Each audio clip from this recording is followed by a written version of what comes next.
first, I'm going to get into Bicka Barlow's document. You can access this through the Idaho court portal under Kohberger's case. And this is her notice of filing declaration of Bicka Barlow in support of defendant's third motion to compel. This is all surrounding the DNA evidence. Bicka Barlow is extremely qualified. She has worked with many lawyers, training lawyers, consulting on cases. It says that she has acted as a DNA counsel or as a consultant on cases involving DNA for over 200 cases. Jeez. Including capital cases in trial and post-conviction proceedings. So, I mean, and it lists all her degrees and everything, and she's extremely qualified. Yeah. So, she goes through this, you know, really setting a basis, you know, of her knowledge, everything. She cites that she's looked into tons of, you know, different things. She's even interviewed people to write this. Jeez. She received some discovery from the defense. So she knows what's going on within the case. Heavily included in the case. Yes. Yep. Which is important. She says, I have reviewed the material provided by the defense in this case regarding the DNA testing, as well as numerous news articles in this case and the government's motion for a protective order. So it says, I'm informed and believe via news reports that this case, Mr. Kohberger was initially identified as a possible suspect via IgG. Yep. So what we're going to talk about here going forward is some of the things she says in this that are interesting, but also the last thing that she states, that get a clue. He's a content creator. Go check him out for sure, which is where I found this out from, which is an incredible find on his part. Yeah, I mean, he doesn't suck like stinky Swedish fish. He definitely does not smell like, you know, stinky Swedish fish. You're worse than smelly Swedish fish. But it's a good find. You know, credit where credit's due for sure. We always shout out somebody when, you know, they're a source for information for us to talk about, and go check them out. What I think is interesting here, because I'm just going to go ahead and jump to the bombshell, okay? Yeah. And this is on page... Oh, wait. I'm going into her sources. She lists all her sources in this. I mean... It's a lot. That's kind of what I would expect from an expert, though. Yeah. So, this is the part we're jumping to. And I agree with you. It actually doesn't have a page number, but it's towards the end before she lists her sources. It'll be up on the screen. It's the signature page where she signs it. Okay. Signature page. So, I'll just read this part. The fact of this match made by the CODIS system is considered Brady material. Okay, that part's not important. Given the subjective nature of mixture interpretation, it is reasonable to believe that other experts might disagree with whom actually is the candidate. And this is, obviously she stated a lot before this. And in this case, in which the profile at issue is ambiguous and partial, other suspects are an important area of investigation. In this case, in which the profile at issue, meaning Brian Kohberger's profile, okay, meaning the sheath DNA, is ambiguous and partial. Yeah. Other suspects are an important area of investigation. Yep. Partial.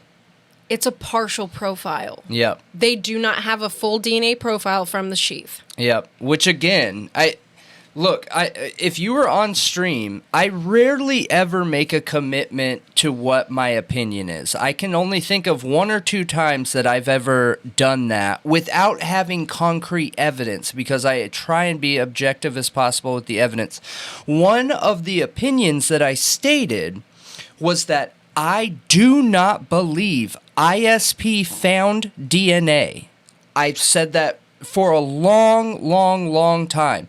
And the reason why I believed that is because if they found DNA or a proper DNA sample, there would be no reason, none, to include Othram. Othram is essentially a theoretical based science, and the reason why is because they have never ever one time been involved in an active investigation. Oh, that's not even why it's theoretical. You know why it's theoretical? But hold on. I'm curious what you have to say, but just finishing my thought here. In a court of law, you need trustworthy, established, identifiable information.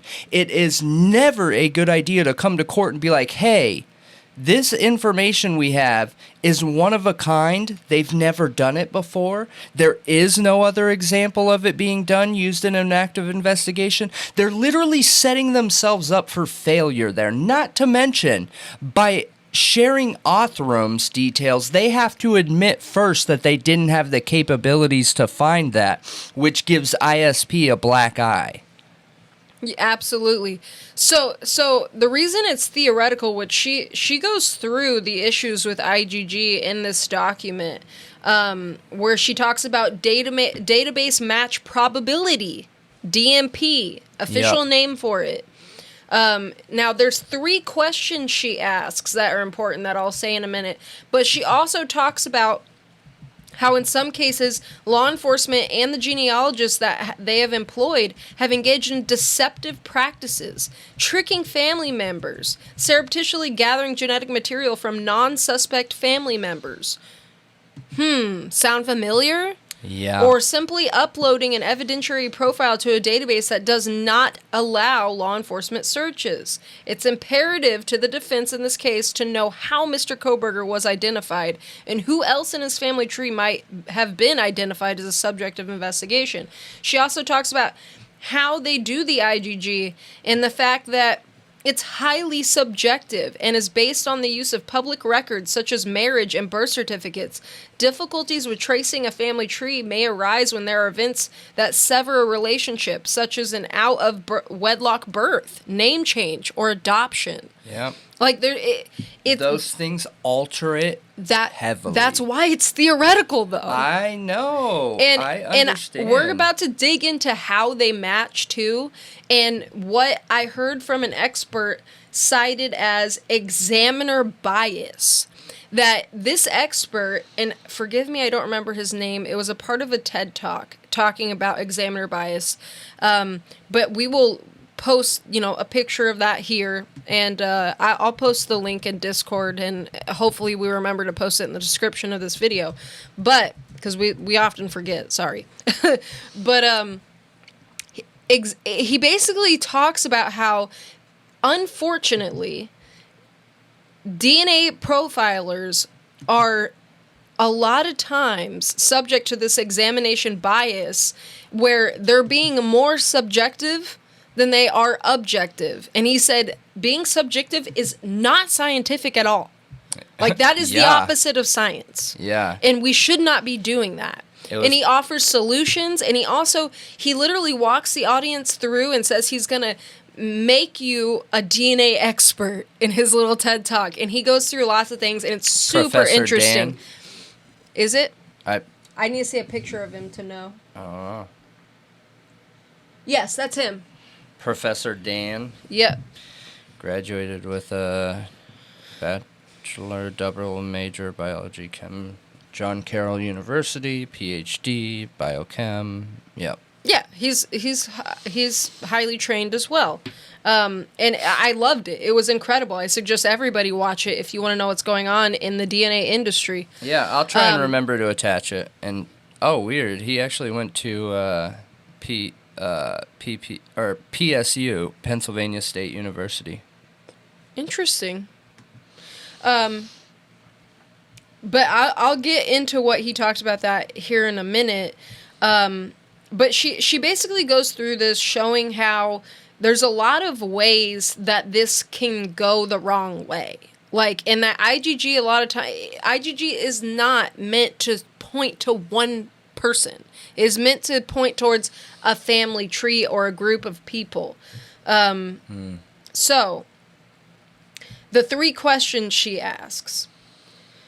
Who else was included in the pool of putative relatives in the first instance in the IgG database? Second, once the IgG search was complete, who in the pool of identified putative suspects were ruled out by further investigation? For the defense team, how many others were investigated and what caused law enforcement to focus on Kohberger is key to possible investigation and third-party suspects. Third, in many ways, most importantly, how does the search of a large database impact the statistical analysis of the comparison by the state lab using standard STR methods? As with cold hit cases, it is now well recognized that the statistical analysis of a comparison of standard STR profiles is impacted by a phenomenon called ascertainment bias. Yeah. So that's what this guy is talking about in this video, essentially. I know she also talks about in this how STR cannot be compared to S&P. Pretty extensively. That they cannot be compared. Yeah. Remember how you were saying that an S&P can be pulled from an STR? That's what we found. I have not been able to confirm that officially. Okay. I have not. And in everything that she's saying in this, I don't think that's the case. Okay. Because if you can't compare them, then how could you pull one from the other? Because they're different things on a DNA gene. So one of them... the alleles? Yeah, one of them is almost like little fractions or fractures off the DNA profile or DNA chain. So that... This process over here gathers a whole bunch of those to build a profile, while the STR uses the DNA chain to build a profile. So technically, you can use one to get the other as long as you have a full profile. Oh. I believe that's what it read when we were on stream, but don't quote me on that. Yeah. I don't. I think we need to dig more. Yeah, we definitely need to dig more into that subject. Yeah. Later on. But knowing this, okay, knowing that it's a partial DNA profile, it is not a full profile.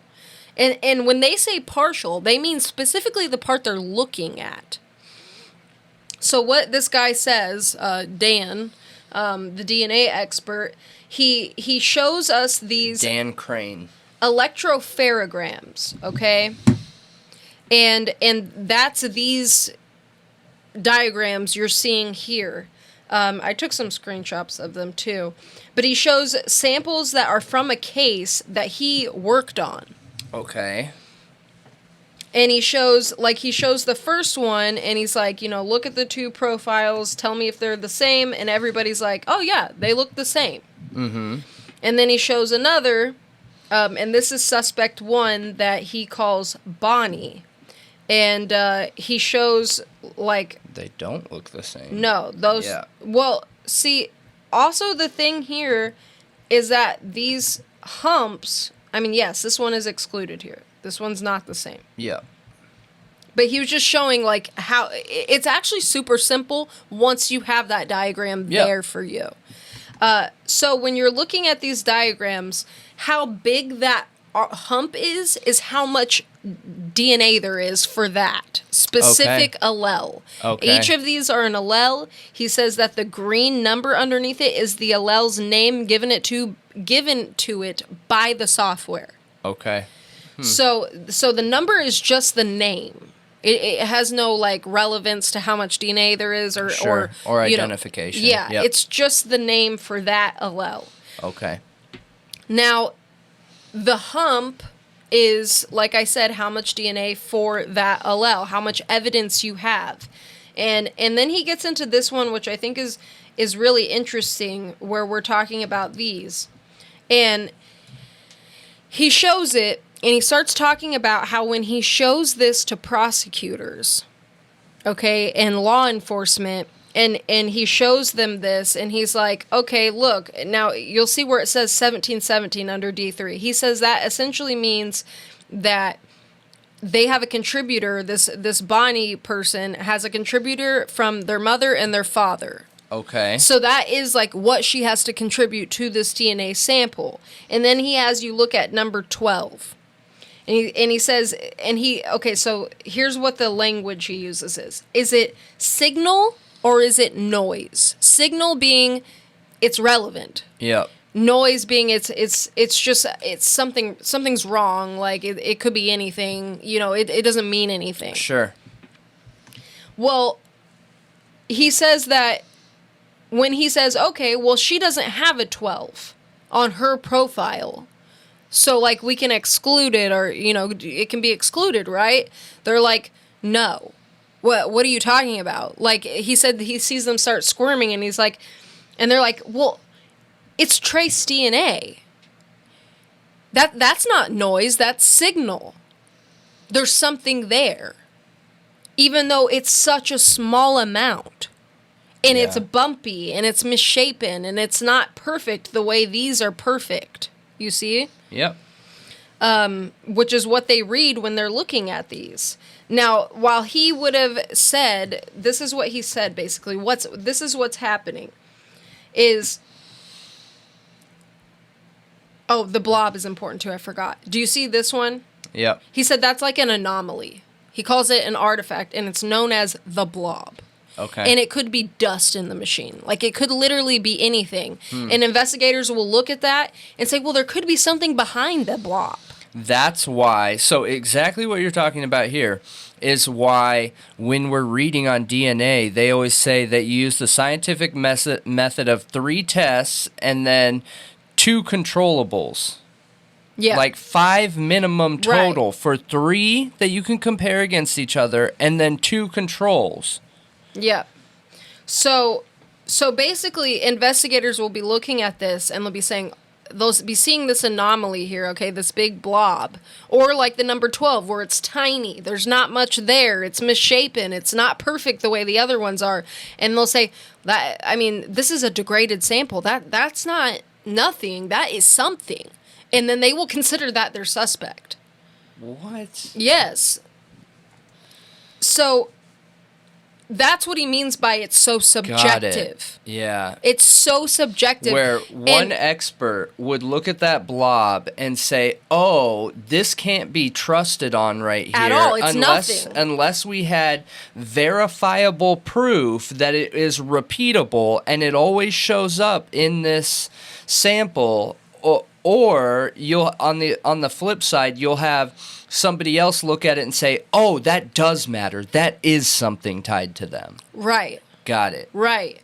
So where he's saying... That's messed up. Basically, this result here should come back inconclusive. We can't get anything from it, is what it should come back as. Whereas an investigator, if they had it their way, which they often do, are like, oh yeah, this is our guy. This is our guy. They got some explaining to do. And he's saying that he offers a solution, and that is blind testing, where they don't have knowledge of the suspect's profile. That's good. Always do like 3 tests or something. That's not what he said. Blind. They have no knowledge of the suspect's profile. Yeah. I don't understand. I'm not a DNA expert, so I don't completely understand how that even works. But blind testing could be done by using multiple profiles. Essentially, they don't know which one? Yes, they would have to pick the one out of a DNA lineup, so they don't know which is which, and it can't be biased. Okay, that's a good... Yeah. You know what I'm saying? Yeah, I do. He said, but... prosecutors and investigators do not like the idea of blind testing because they feel like that's not giving them the quickest, most accurate information when actually it would give you the most accurate information. Maybe not the quickest, but the most fair. Yep. So he said it's essentially like they're asking for the DNA profilers to give them the answer key before the test. It's like cheating, kind of. Yeah. So, I mean, I thought it was super interesting, and like I said, I'm not an expert, but if you go listen to this, it really opens your mind to how subjective this science can be, that it is not an exact science, and I feel like I had the very same impression from Bicka Barlow's declaration. Yeah. I got very much the same impression exactly, that this is, all of this science can be used very subjectively and very biasly, and we have to be careful, which is why it is incredibly important for a defense team to be able to know how they got to their suspect, to be able to check the science. Yeah. To have their own experts investigate. Yeah. And she cites multiple cases in here. When you provide them with the sample, they have all your DNA. Bicka Barlow is a San Francisco-based defense attorney who specializes in DNA cases. She says people should be cautious of at-home genealogy testing services. Companies like 23andMe and Ancestry.com have become very popular, selling millions of DNA testing kits. I don't think it's safe. A partial DNA match with an unidentified relative of Joseph DeAngelo on a genealogy website led to his arrest. DNA evidence is not foolproof. Barlow argues that new technology is actually increasing the chances of misidentifying people with DNA. When you did DNA testing back in the good old days, you would get a single profile of one individual, and that makes it quite easy to do a comparison. But nowadays, the tests are so sensitive that the crime labs come up with mixtures, meaning multiple people in a sample, somewhere around 70 to 80% of the time. Barlow says you need to consider your whole family before using DNA testing kits. That were issues with DNA, where they were convicted using DNA, and then come to find out they were not the guy. And these little markers too, and as you guys are watching, I know our audio listeners won't see it, but I'll be putting up pictures of examples, like the one that I'm looking at right now has evidence sample on one side and suspect number one's reference on the other. And to give our audio listeners an example, essentially imagine 3 separate camelbacks, and that's what it looks like. There are this double hump, and then a line, and then a double hump, and then a line, and then a double hump. And then that is the suspect's reference compared to the evidence sample. It is a double hump, and then that middle one is a big line up with a little hump. So it's like if you're thinking of a camelback, one of the humps would be really big, and then one of them would be really small, essentially a double hump, but not perfect, and then the next one is a perfect double hump.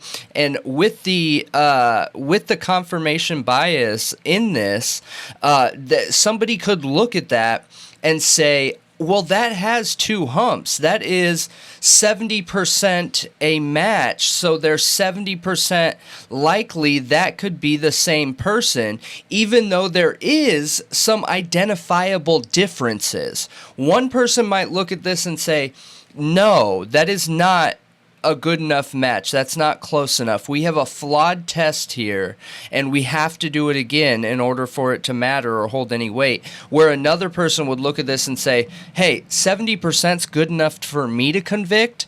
I'm stamping this.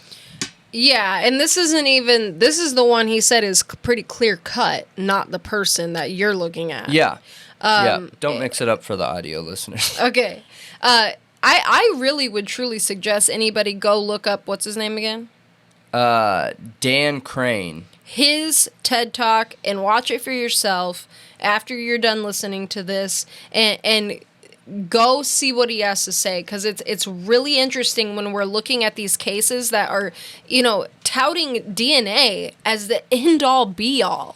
Like, This is the evidence. Like, it is clear-cut. It's black and white. That is your DNA. When it's not that clear-cut at all. All of it's percentage-based. That should tell everybody everything. And, we had somebody on our chat that I think misunderstood, like, how we were looking at stuff. And maybe it was their first time on here and watching us. But they came to the chat with that same flawed idea of what DNA was. And they're like, no, when there's there's matching DNA, it is always right. There are never situations when it's wrong, and that's not true. And we've talked about multiple situations on the podcast where we've proven that's not true because you have multiple factors in here.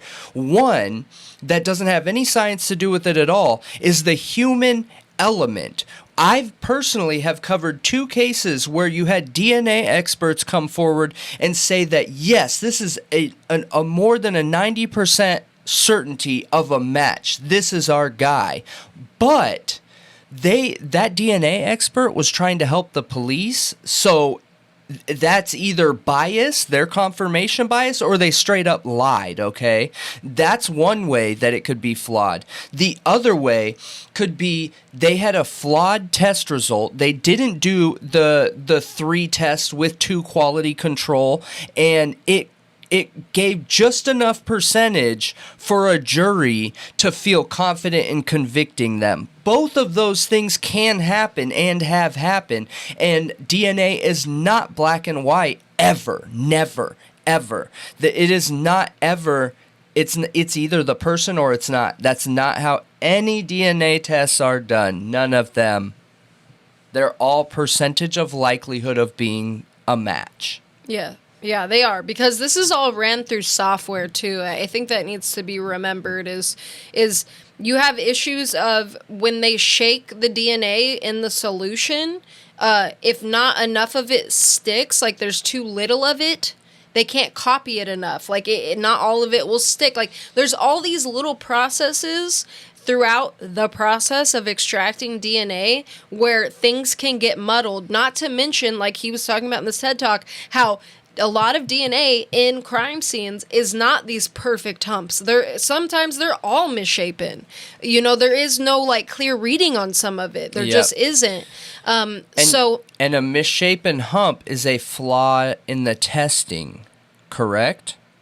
It's a flaw in the testing, or there's just not enough of that DNA. Okay, got it. Yes, like that blob, that is a total flaw in the system. Whatever in the reading of that DNA. Somewhere in the system. Somewhere in the process, something happened. Like you said, it could be dust in the machine. So there is absolutely no way to repeat that.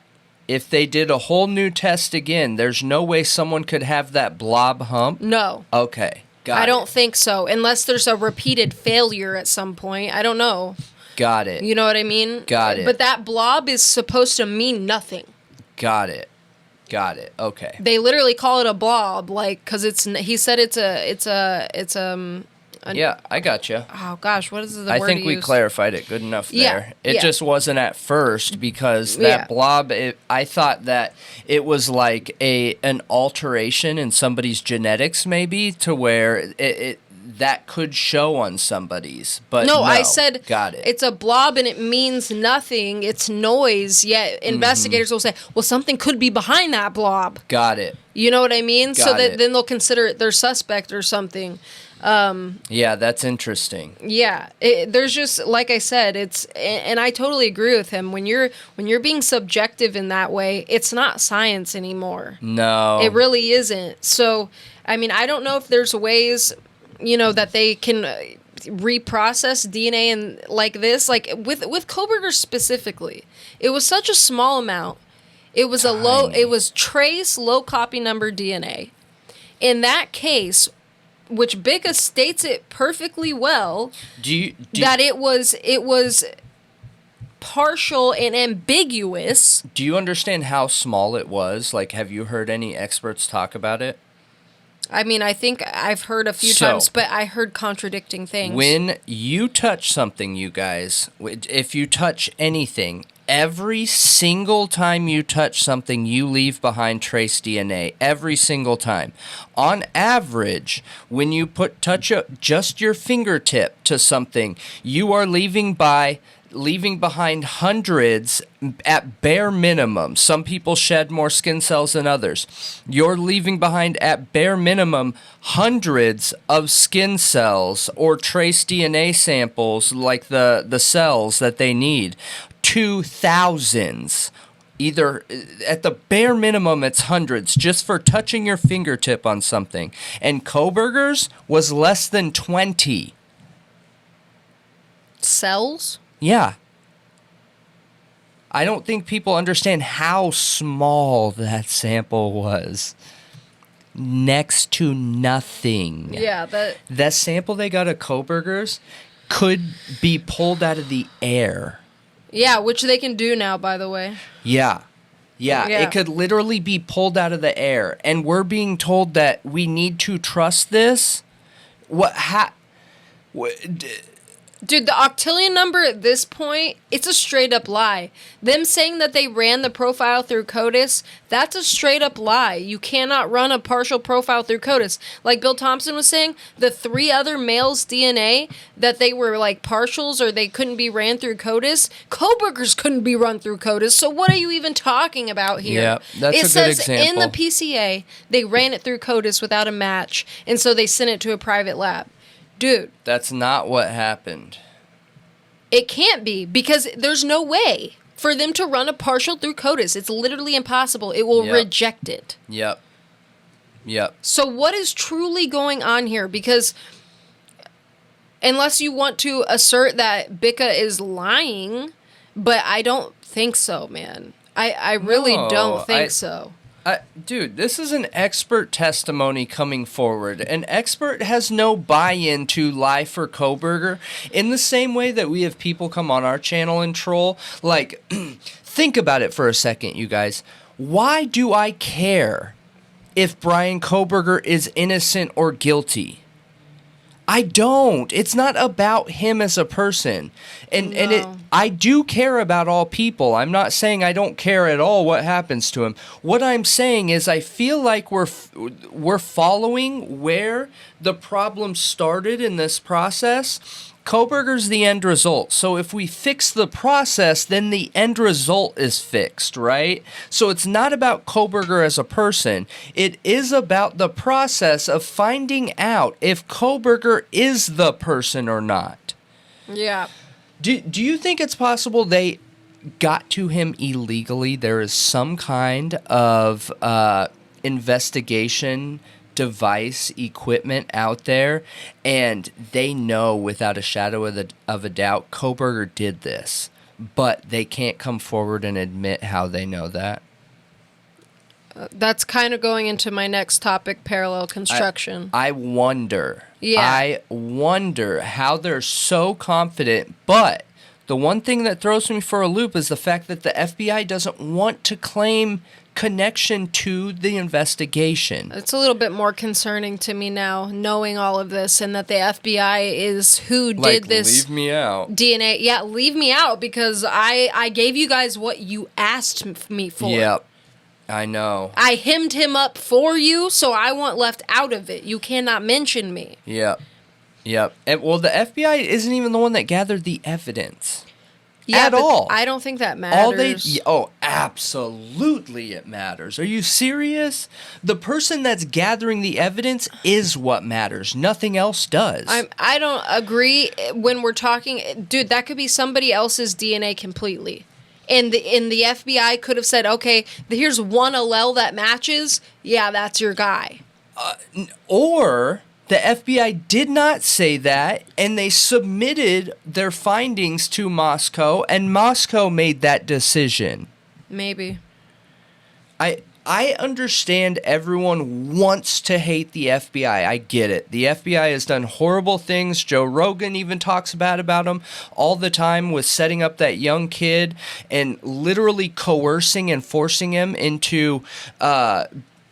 becoming willing to like bomb something, and they gave him a fake bomb and then literally charged him and convicted him for the rest of his life. Like, yes, the FBI does awful, awful, awful things in the same way human beings do awful, awful, awful things. But our hate for the FBI, and I'm not saying I hate the FBI, but I mean in general, can't bias your opinion on this case. I know there's evidence for fraudulent police officers in ISP in Moscow. I do not have any concrete evidence that there are fraudulent officers in this case in the FBI. That's a great point, but we don't have names of FBI agents that were on this case, and we do have evidence of fraud within the FBI. So can I hang my hat on that and say the FBI, did a frame up on Kohberger? No. I can't hang my hat on that. But I can speculate and wonder if that's a possibility. But why are we blaming the FBI when we have known dirty cops in Moscow and ISP? And there are known dirty FBI agents, too. Dude. We just don't know if they were involved in this case. You say you're not hanging your hat on that, but then you're finding reasons to blame the FBI. So why are you more likely to believe corruption in Moscow than the FBI? Because I have evidence. Okay. Actual, factual, hard evidence. There is none that you have within the FBI. Just that the FBI has done bad things before. I'm wondering about the possibility. I said I can't hang my hat on it, though, and say that. I just think it's a very flawed way of looking at things. That's that conspiracy theory thinking that because I have an idea and I have past evidence, therefore I should create the assertion and connection that there's a probability that there is that going on now. And that is not scientific thinking. That's very flawed. When we do have real, actual, factual, concrete, hard evidence that two of the main people that were involved in this investigation are dirty cops. Yeah, I understand that. But, all our attention's on the FBI. That's a flawed view. My attention is not on the FBI. I very much still think that if there's some kind of corruption, it's most likely those officers are involved. But I'm just saying I can't completely... Feels like a red herring. I can't 100% completely rule out that the FBI didn't do anything dirty in this case. Yeah, but you can't rule out that they did do something. No, I can't. Exactly. Yeah. So you have to present it as unbiased. I'm trying to. I just think I'm stating my opinion. Yeah. I mean, it is biased in nature. It's an opinion, but I am trying to present it that there's no way to know. Yeah. There's no way to know, but one thing that Get a Clue is he is highly biased against the FBI. In my opinion, and look, this is not shots fired. I like Get a Clue, but you have a flawed view of the FBI. Just because the FBI's done something in the past does not mean they're doing something now.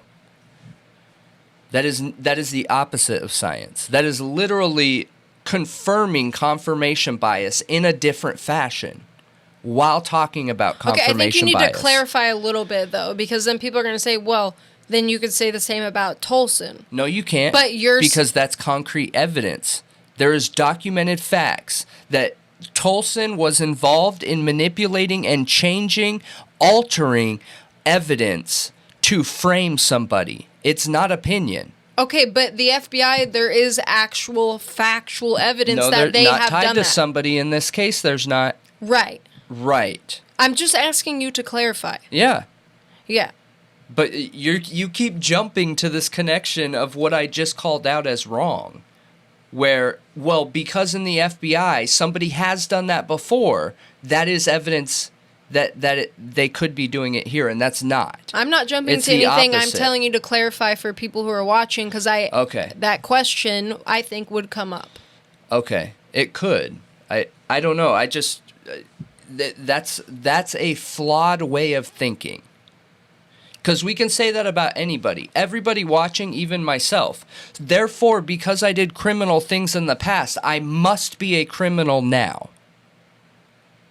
When you make that connection of the FBI, that's what people are saying. Yeah, okay. That didn't help clarify, but okay. What are you talking about? I thought because the FBI is a group of people, meaning there are many good and bad people within it, and you don't have an actual singular or a couple officers that are involved in this case that you know for sure have done criminal activities and framed people before, that is not a good lead or path to go down. No. No.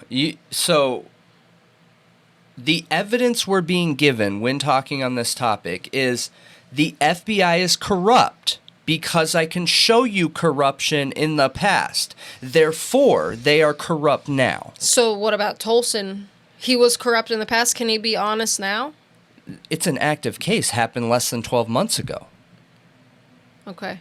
Get a Clue used MLK. That's a flawed argument. Okay. Those people that were involved in MLK aren't alive. No, they're not. It's a flawed argument. Yeah, they're not alive.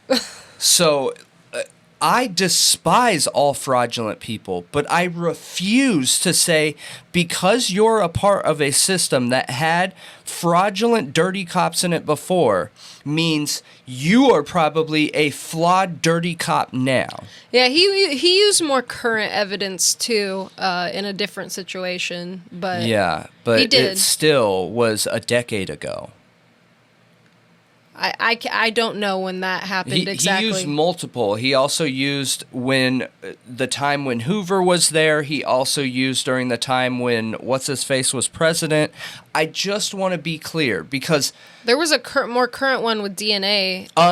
Unbiased experts. is very, very, very, very, very important. And we are biased if we're claiming these connections without having any evidence. There is a real connection of a dirty cop.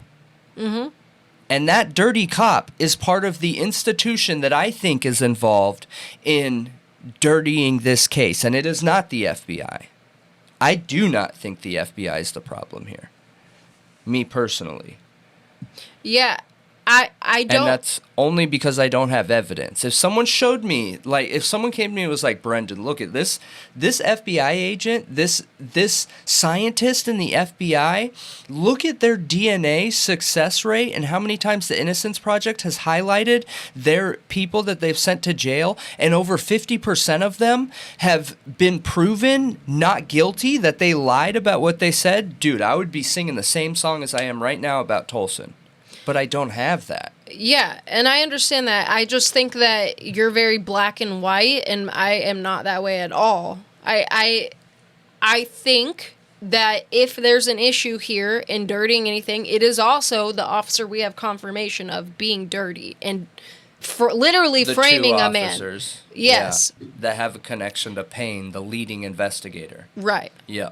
So that is a proven connection in my mind too, where I see problems and I see that would be the most likely route we would go if there is dirtying of evidence, which I think there is. But I personally can't say the FBI didn't have any hand in that whatsoever at all. And my main reason for that is as the fact that the prosecutor opposite. can make a phone call and have them show up at a defense witness's home. Yeah, but one's illegal and one is not. That could be considered illegal under certain circumstances. Right, it could be. It could be. It's not illegal. It could be, depending on the words that came out and verifying via proof. Yeah, but she's not allowed to speak on it. Yep. You got to be clear that assuming that they broke the law there is just as biased as the original argument. I am not assuming, and I've even thought about, well, maybe it wasn't witness intimidation. Maybe they were investigating corruption within Moscow. I don't think it was witness intimidation. I think that I think human emotions are unreliable, and three men showing up at a woman's house, okay, with all the issues we have in society, and they are of the opposing faction that you just went and gave an expert testimony to. If anybody out there is watching this and thinks that your anxiety is not going to be way elevated before a single word is said, you're wrong. Yeah, because that's improper for them to do that. They should have called her into the office. I agree. It was a mistake any way around it, but a mistake is very different than illegal. Sure. It is. Yeah, it is. Because they could have approached that situation not being empathetic enough to her situation. And that was the flaw. Yeah, I don't want to... We're way off topic at this point. But yeah, I can understand where you're coming from, and I think that it makes logical sense. I just can't be that black or white personally. But like I said, I can't hang my hat on the FBI thing. I just can't. I haven't seen anything that makes me feel like there were corrupt FBI agents there other than that one situation. Maybe the Cowboys, but that was probably marshals, not FBI, if it was anything. FBI. So FBI have some of the most rigorous grooming standards out there. Yeah, I definitely don't think they were FBI at all. The only thing that I see with the FBI is when they picked up what everyone thought was Maddie. Wait, was it Maddie's jacket or Kaylee's? Maddie was wearing it that night at the grub truck. So when that jacket was picked up, and they are FBI agents, you're not going to be wearing one of the FBI jackets unless you're an FBI agent on scene there. And when they picked it up and looked through it without the gloves on while they were just chopping it up and everything and threw it back on the ground, I was like, ooh, did that just happen?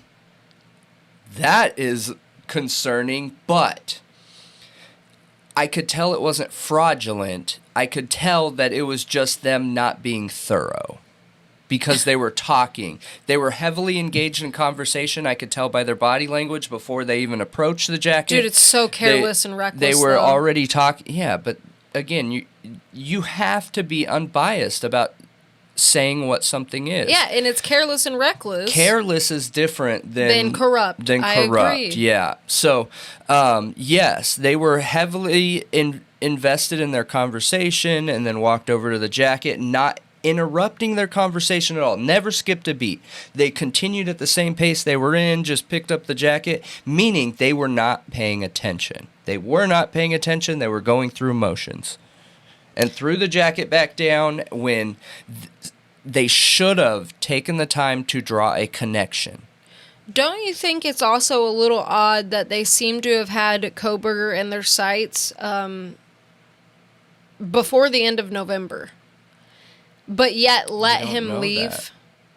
What? We don't know that for Yes, sure. we do. Bill Thompson said he'd feel safe having students on campus knowing what he knows. You're killing me with your evidence right now. That is not concrete evidence. What else could that mean? They have a suspect and they have sights on him. A lack of knowledge doesn't make it so. So, we got to be honest about these things. There is only one type of concrete evidence. That is irrefutable proof. Yeah. That's not that. No, but I see no other possibility in my mind, but okay. It's not concrete proof. Yeah. But it seems that way.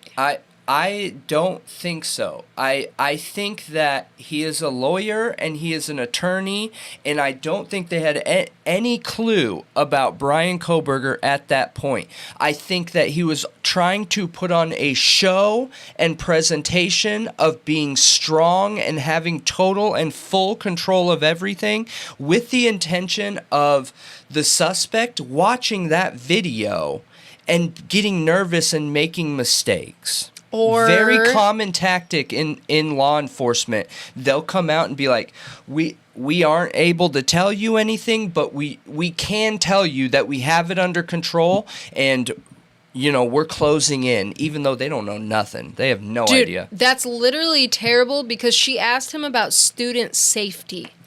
I understand that. That's gross. I get it, but we aren't in a race for who's the most human and empathetic to the people around them. He has one job, and that is to convict. It doesn't make it right. It doesn't make it wrong. That is not true. That is not what a prosecutor's job is supposed to be. That may be what they do, but that is not what it's supposed to be. It's supposed to be justice, working for the people, and getting to the truth. Yeah. So if they have exculpatory evidence, they should be able to drop a case. They can. Textbook definition versus social definition. Yeah, but I think it's wrong what they do. I get it. I get it. It doesn't make it less true because it's wrong. Because Yeah, it I is understand true that. these prosecutors care about their close rate. They care about their success rate. And a lot of times it creates a lot of innocent people getting put away. So, going back to my original statement, that is evidence that police do this all the time. So it could be as likely that he knew about Kohberger as him just putting on a front. It could be, and it could also be because they want students at the university. And the reason why I don't think it's Kohberger is because I don't think they had DNA evidence. They had no idea who the guy was until Othram. Oh, from what I heard, it would have came back in 2 weeks, and that's right around the time. Because, Gabrielle Vargas, she said that she's had a DNA match in that IgG database, literally uploaded it or whatever, came back, oh, yep, that's it. That's the match. That's that person's father. And then she's had him take months. Yeah, but be that they had to quick. build the sample. Othram, I know. They did not have the sample. Yeah. They got the sample that allowed ISP to run it through CODIS. Guaranteed. That's theory. That is my theory. I mean, they didn't run anything through CODIS. And if they tried, it got rejected and it was a failed attempt. ISP ran through CODIS. That's what they claim. I assert that is a lie. No, it's not a lie. Dude, it's not. It's a partial profile. No, it can be proven. You're not hearing me. So you're mistaking what I'm saying. They didn't have enough DNA before they sent it to Othram. Othram gathered enough DNA, sent the profile to ISP. ISP then ran it again in CODIS. Oh, okay. They can't lie and say they didn't run it through CODIS. So somehow they ran it through CODIS, and they don't want Othram included in that. Do you understand? Okay. Like, yeah. The manipulation in words in the PCA is so they don't have to come forward and say, hey, we couldn't find anything, which again makes Blum's statement true. We couldn't find anything. We sent it to a lab who could find something, then sent it to us, and we ran it through CODIS. You know how bad that looks? It looks pretty bad. Horrible. It looks disgusting. And it could be an exact reason why they didn't want that DNA in the case. But... So then where does the FBI even come into that then? Because when Othram built the tree, before submitting their finalized work product, the FBI came in and took the sheath and took the tree. Well, we don't know if they took the sheath. 100% they did. They got a full profile from somewhere. Well, you just said the full profile came from Othram, you think? Yeah, the FBI went to Othram. Yeah. How else do you think they could build a profile when ISP has a partial? Yeah, but you said Othram built a profile and sent it back to ISP, and then they ran it through CODIS. Correct. That doesn't have anything to do with a sheath. They got that profile somehow. How do you think they got that? Who? Othram. With the sheath. Exactly. So I asked why you think the FBI took the sheath. Like, we have no way of knowing if they took the sheath. Okay, they could have sent... the sheath isn't the important part. The tree is. Yeah. It doesn't matter if they took the sheath. I don't even know the profile's already built. To be honest, it honestly really depends if Kohberger's father was even in that database or not. Because if he was in the database, then it could have been that fast where they got IgG information quickly. The tree was the last step. Okay, but do we even know that there's an actual tree is what I'm asking? Or is it just, okay, we found a match, it's Kohberger's father? So, yes, there is always a tree in the familial DNA building. Always. Why else would they send it to Othram? Othram's not the only one with that vacuum. But they are the only one that has those two types of technology with the familial DNA and that pattern repetition, whatever, rebuilding thing. So, again, theory. This is my theory. ISP didn't find anything. What Blum was saying was true. So they sent the sheath to Othram. Othram used the vacuum and took apart the entire sheath, pulled the button out, pulled the stitching out, used their little vacuum, which is kind of a big device on it, found enough DNA for them to do their DNA repetition rebuilding. They started processing that. through familial DNA. They sent that built profile, because they do STR and SMP, back to ISP. ISP then runs it through CODIS. That alerts the FBI what's going on. FBI comes to Othram once finding out Othram's involved through the CODIS run and pulls all their work product. That's what I think happened. And I said this before we even knew about this. Before this started being talked about weeks ago. Then why is there zero, according to Bill Thompson, zero documentation of any of it? Because you think the prosecution want to admit this? Heck no. So you think he's lying? I think that he is allowed to. We have to stop assuming all these people are a single unit. That is what makes people not be objective. I'm talking in general. It is a problem within everybody, including myself. This makes people put on a tin hat and think there's some giant conspiracy. Bill Thompson can be a stand-up guy and be involved in this horrible, terrible situation. He can be honest. He can have a major flaw by being a prosecutor like every other prosecutor in the U.S. and care about his close rate, which makes me wish he was different, but that doesn't make him a bad guy. He can have that plausible deniability by not knowing these details. So all he has to be told is there is nothing I can give you, Bill. And then Bill is now honest in court. Yeah. So I don't know. And I don't think that matters. I think the evidence will continue to come out that what I'm assuming is true, though. I truly believe it. And for you guys watching, go back and watch our streams, our DNA streams from weeks ago, before any of this information is out. And I was saying the same thing because it never made sense to me why Othram's included. Never made sense to me. And then I found Blum's statement, and I found a couple other things and details around Othram being included, and it has to be the only option. It has to be. And you know how many people were saying for months now that ISP found it, ISP found it, ISP found it. Sure doesn't seem like it. Give yourself a good old pat on the back, I guess. It's not about that. It's about an honest justice system. I know. It's super Because annoying. if they came out and said this honestly and were confident, and yeah, of course we sent it to Othram. Let me show you Othram's success rate in cold cases and tell you why. Yes, it's theoretical, but their success in cold cases is so high that we felt comfortable doing it in this way, you know? That would have been the right decision. Not trying to hide it. Yeah, which is where parallel construction comes into play, which is going to be my next topic after Brendan's topic that he's going to talk about. So that's I think it's possible that's what's going on here is all of it's built off of something they don't want to tell us. They don't want us to know how they got to Kohberger. Yeah. I don't even think Kohberger's dad has to be in that system. They verified that when they got his DNA. Yeah, he doesn't technically have to be in the system. Yeah. But if he was, it would be way faster. Like it would be super fast.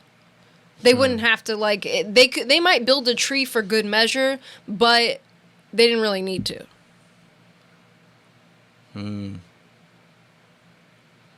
But they should.